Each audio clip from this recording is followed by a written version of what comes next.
Hi, this is the physics video lecture by Naveen Bansal. Today in this video, we'll be talking about one of the most important topics in physics, that is the system of particles. So before we should understand what is system of particles. Till now what we have studied is, we have studied that, let's say there is a car and it is moving at the rate 10 kilometers per hour. So after 1 hour it will cover a distance of 10 kilometers. Okay, right. So let's say this is the distance covered by the car is 10 kilometers, and let's say that the length of this car is 4 meters. So if I'm saying that this part of the car has traveled 10 kilometers, what about this one? It has traveled 10 kilometers minus 4 meters, right?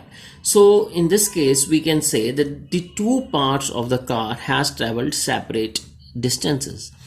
This has traveled 10 kilometer and this has traveled 10 kilometer minus 4 meter.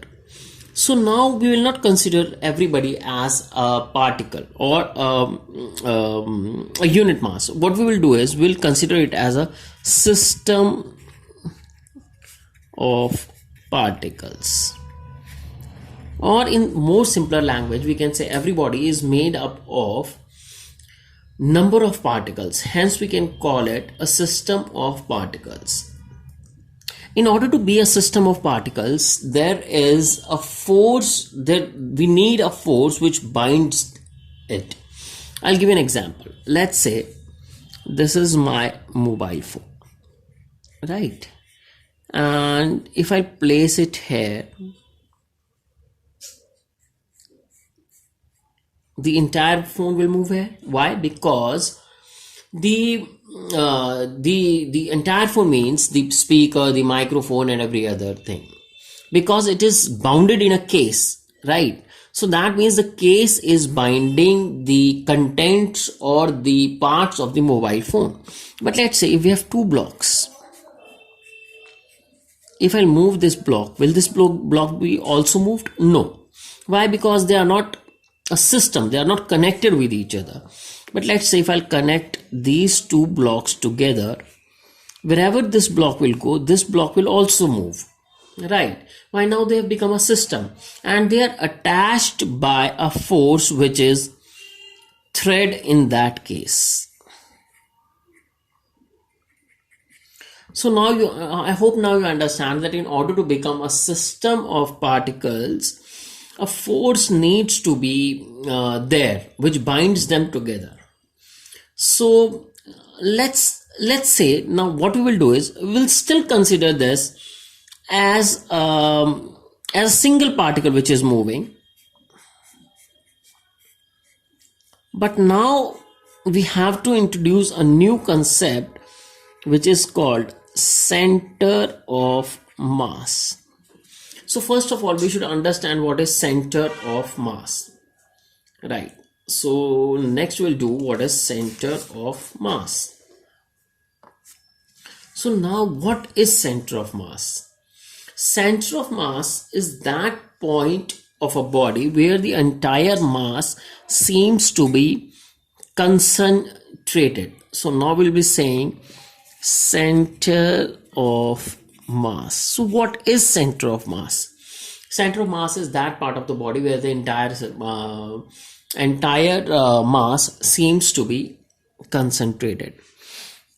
So how we can find it? We need to use the formula m1 plus m2 into x is equal to m1 x1 plus m2 x2. Here m1 is equal to mass of first particle,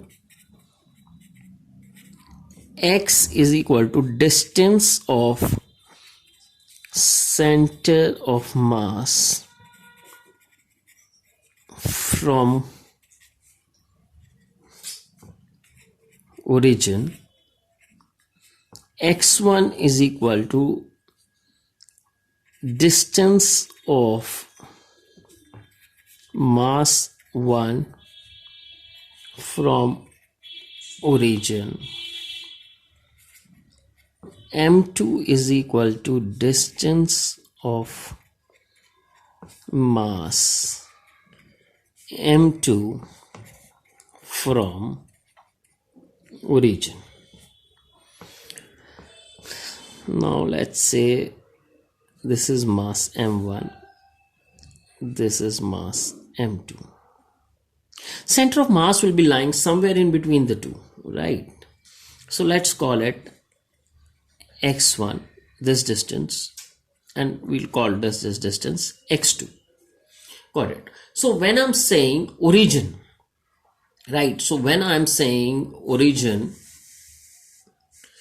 that means when I'm saying origin, so I can take origin either of the three. We can take origin as m1, we can take origin as center of mass, or we can take origin as m2. Now first let's take origin as m1. So using the same formula, m1 is my origin, so m1 plus m2. Here x is the distance of center of mass from the origin, which is x1 in this case. So we'll put x1 is equal to m1 into, now the distance of mass m1 from the origin is 0 because the mass m1 lies at the origin.